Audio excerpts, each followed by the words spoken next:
Bagaimana cara menyembuhkan luka masa lalu? Sementara setiap hari saya bertemu dengan sumber luka. Kecil, tinggal dengan nenek. Tidak ada kontak lah ya. Sekarang usianya sudah 31 tahun. Ibu aku selalu menuntut haknya untuk diberikan uang. Apakah debt juga bisa menghancurkan mental block di individu yang mudah meledak, kepantik hal-hal kecil? Gimana cara membongkarnya? Di sekolah dari teman-teman juga mengalami pembulian. Kemudian di kelas 3 SMP mengalami epilepsi.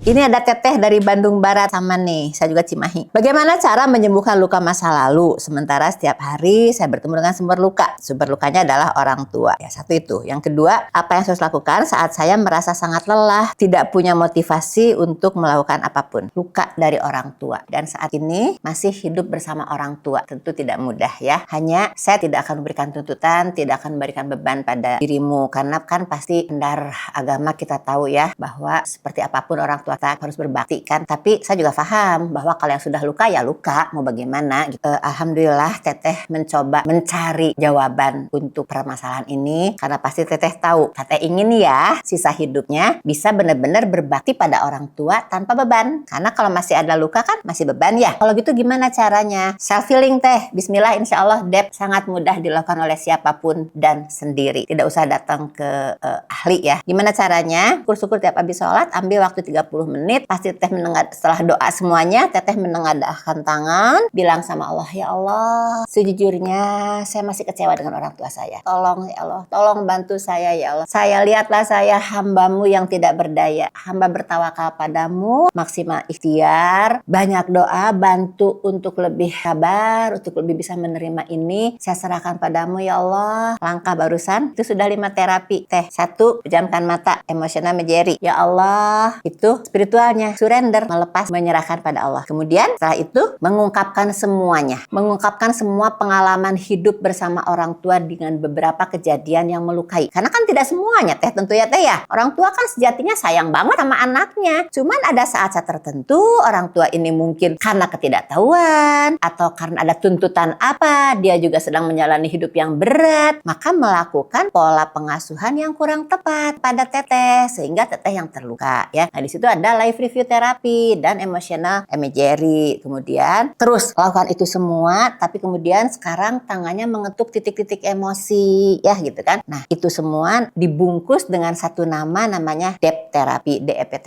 Deep Psychology Tapping Technique ya. Jadi lakukan itu sendiri setelah habis sholat, berserah berpasrah. Bayangkan semuanya luka-luka itu entah di masa kini, karena kan masih hidup bersama, berarti kan masih bisa aja ke-trigger kan. Tadi Teteh juga bilang ke-trigger masa kini dan juga masa lalu, sehingga Teteh lebih nyaman di masa kini dan mampu menjalani masa depan, membayangkan masa depan lebih optimis, tidak lelah dan punya motivasi hidup gitu ya. Bismillah, insya Allah lakukan itu, motivasi hidup insya Allah muncul dengan sendirinya dari Allah, karena Teteh sudah plong, sudah lega, sudah tenang. Oke? Dari Majalengka. Aku dari kecil tinggal dengan nenek. Orang tua bercerai saat aku masih 12 tahun. Ibu menikah lagi, seolah alasannya baik, tapi bertahun-tahun tidak ada kontak lah ya. Sekarang usianya sudah 31 tahun. Ibu aku selalu menuntut haknya untuk diberikan uang. Teteh ini korban perceraian, terus tinggal dengan neneknya sejak umur 12 tahun. Tidak ada kontak dengan orang tuanya, tapi setelah besar, setelah 31 tahun, setelah punya pekerjaan, orang tuanya menuntut ya. Ya Teh,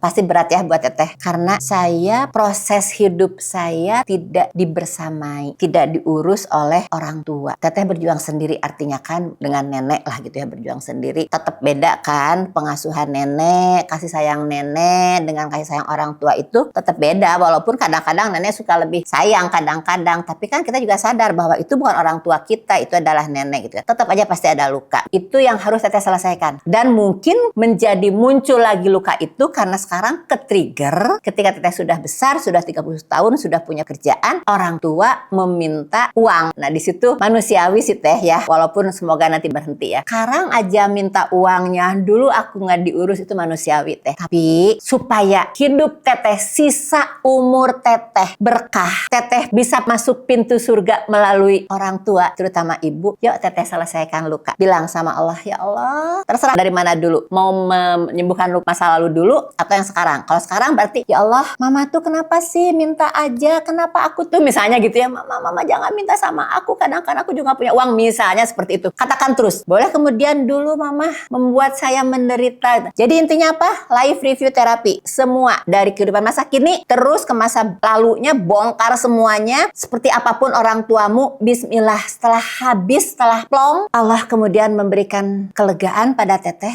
dan kemudian bismillah, semoga kemudian Allah mengubah batin teteh, bukan memaafkan dengan terpaksa, tapi memaafkan karena lillah, memaafkan karena Allah, menerima kondisi orang tuamu seperti apapun karena Allah, dan kemudian teteh bisa hidup lebih tenang, bisa hidup lebih berkah karena menjalankan hidup sesuai dengan permintaan Allah. Apa? Berbakti pada orang tua. Seperti apapun orang tuamu, seperti melukainya seperti apapun, tapi teteh tetap bisa melukainya. Dan itu tetap harus dilakukan dulu upaya menterapi diri teh. Menghabiskan sampai plong, sampai habis ya. Oke? Mas dari Temanggung tanyanya, apa ini juga bisa menghancurkan mental block? Mungkin pertanyaannya, apakah debt juga bisa menghancurkan mental block ya? Ya, bismillah Mas. Kan ketika kita punya trauma, dan trauma itu sebuah kejadian menyakitkan, dan itu tidak kita finishing, kita abaikan dengan sudahlah, biarlah, lupakanlah, dan apapun itu, maka masuk bawah sadar. Tertekan, trauma, dan karena manusia itu tidak suka dengan luka, tidak suka dengan perih, maka luka-luka itu menjadikan diri kita untuk ngeblok. Aku tidak boleh terluka. Defense mekanismenya ngeblok, tapi efeknya ya kita jadi tidak cukup berkembang untuk berbagai hal, tidak sekedar dengan luka yang itu. Nah, dengan teknik DEP, bismillah, insya Allah, tadi masa kininya dibongkar dulu, mental block terhadap apa di masa kini. Dan ini biasanya, bukan pasti, berhubungan dengan luka-luka masa lalu. Jadi bongkar masa lalunya dengan teknik DEP, dan setelah itu, maka bismillah, menjalani hidup di kekinian, menjadi lebih tenang, karena kan ketika sudah dibongkar itu tenang ya. Bongkar dulu, kenapa saya seperti ini? Bongkar. Coba bayangkan hidupmu sekarang. Misalnya sebagai pegawai ya, seperti apa sih di kantor? Dicari, ada nggak masalah di situ? Atau sebagai ayah, karena ini mas laki-laki, ada nggak masalah di rumah tanggamu? Atau sebagai apapun dalam kehidupanmu sekarang. Dan setelah itu biasanya akan otomatis kegali masa lalunya. Jadi kita tidak tahu nih mental blocknya karena permasalahan berat di masa kini, atau permasalahan masa kini hanya memicu tergalinya luka-luka di masa lalu. Semua itu bismillah bisa mas lakukan dengan melakukan depth terapi sendiri. Bismillah, percaya sama Allah, bisa sendiri karena Allah memberikan kemampuan pada semua orang ya. Usahakan, caranya tadi sudah saya jelaskan, tinggal kalau mau teorinya boleh beli buku Menggapai Hidup Bahagia dengan depth terapi ya. Oke, Mbak Kaliah di Surabaya menyadari bahwa sepertinya ada luka lama, sepertinya ada trauma, tapi tidak disadari apa ya luka lama itu. Tapi yang jelas sekarang menjadi individu yang mudah meledak, kepantik hal-hal kecil seperti apapun. Terus gimana cara membongkarnya supaya tahu luka-luka apa sih yang kita miliki? Dari pengalaman saya, kenapa saya menggunakan ya Allah,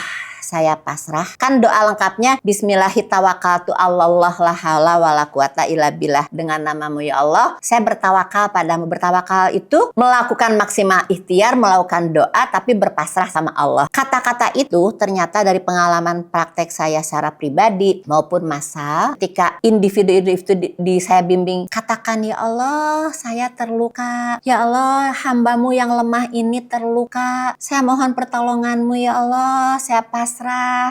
Ternyata itu bisa membongkar defense. Yang paling sering saya temukan di praktek pribadi. Ada individu-individu yang dengan kognitif tinggi, bahkan overthinking, IQ tinggi, orangnya yang sangat intelektual. Kan itu agak sulit menyentuh ke bagian perasaan ya. Tapi Masya Allah, ketika dibimbing, ayo, katakan ya Allah, rasakan dirimu itu lemah, rasakan diri itu tidak berdaya, rasakan bahwa nggak bisa apa-apa cuman ke Allah, hasbunallah wa ni'mal wakil. tawakil lima maula manasik. Katakan itu semua. Dan ketika itu sudah dikatakan dengan setulus hati, ternyata Allah membuka gitu loh. Membuka kayak, oh iya saya pernah kejadian ini, saya pernah trauma ini. Terus jadi kegali, semuanya kebayang, semua perjalanan hidupnya, kejadian-kejadian yang semuanya menyenangkan, menyedihkan. Tapi yang paling berat kan ketika yang negatif ya pengalamannya gitu kan. Karena ya secara teori juga ditemukan bahwa kalau orang yang tidak bisa pasrah, artinya kan sombong ya. Yuk berpasrah sepenuh jiwa sama Allah, sepenuh pemasrahan diri pada Allah, merasakan selemah-lemahnya sebagai hamba, minta tolong sama Allah ya. Coba semoga bisa menemukan titik lukanya, selesaikan, angkat semuanya sampai finish. Setelah itu bismillah akan ditemukan bagaimana menjalani hidup yang tidak mudah ke-trigger lagi. Oke, Abang Makassar. Abang ini mengalami pola asuh yang otoriter, keras pastikan, dan qadarullah ketika di sekolah pun mendapat pembulian. Jadi tertimpa ya dari rumah. Pola asuh otoriter juga pembulian kan sebetulnya ya. Menekan kan, di sekolah dari teman-teman juga mengalami pembulian, kemudian di kelas 3 SMP mengalami epilepsi. Iya Bang, saya menemukan beberapa klien saya yang mengalami tekanan emosi yang besar itu bisa jadi epilepsi. Bahkan saya punya klien ibu-ibu umurnya 30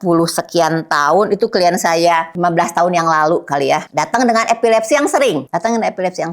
Ternyata ketika digali, epilepsinya itu muncul kalau ke-trigger dengan bayangan sosok ayah. Jadi bisa suara ayah. Kalau klien saya tentang ibu, suara ibu, bau badan ibu, kemudian baju yang seperti punya ibu. Pokoknya berkaitan dengan ibu itu membuat dia epilepsi. Epilepsi ini bisa disebabkan karena trauma-trauma, ditambah lagi abang mengalami pembulian di sekolah ya. Nah, punten maaf, bukan saya merasa teknik DEP paling baik ya, tapi mungkin abang bisa coba teknik DEP ya. Pejamkan mata, emotional imagery, katakan pada Allah, ya Allah, mungkin gali dari epilepsi dulu. Ya Allah, saya mengalami epilepsi dan itu tidak nyaman. Nanti kan akan kebayang tuh kejadian epilepsinya terpicu oleh apa. Terus, dan pasrahkan 3 teknik, kemudian akan kebayang semua pengalaman hidupmu yang menyakitkan dan bikin traumatis itu, live review, dan kemudian timeline terapi, baru kemudian ketuk titik-titik emosinya. Abang jauh di Makassar, beli dulu bukunya, coba dulu lakukan sendiri. Semoga, bismillah, saya doakan sembuh, supaya abang tidak usah konseling dan terapi online dengan saya. Ya, kecuali kalau kebetulan ke Bandung, boleh mampir gitu ya. Kita coba selesaikan. Karena ini sudah kena ke fisik, sudah epilepsi. Sementara epilepsi itu, kalau secara teori, sekali epilepsi itu ternyata merusak sekian banyak sel otak kan. Yuk kita coba sendiri dulu, bismillah, semoga Allah mudahkan, semoga Allah bantu semua yang abang ikhtiarkan ya. Oke, jangan lupa like, komen, dan subscribe ya.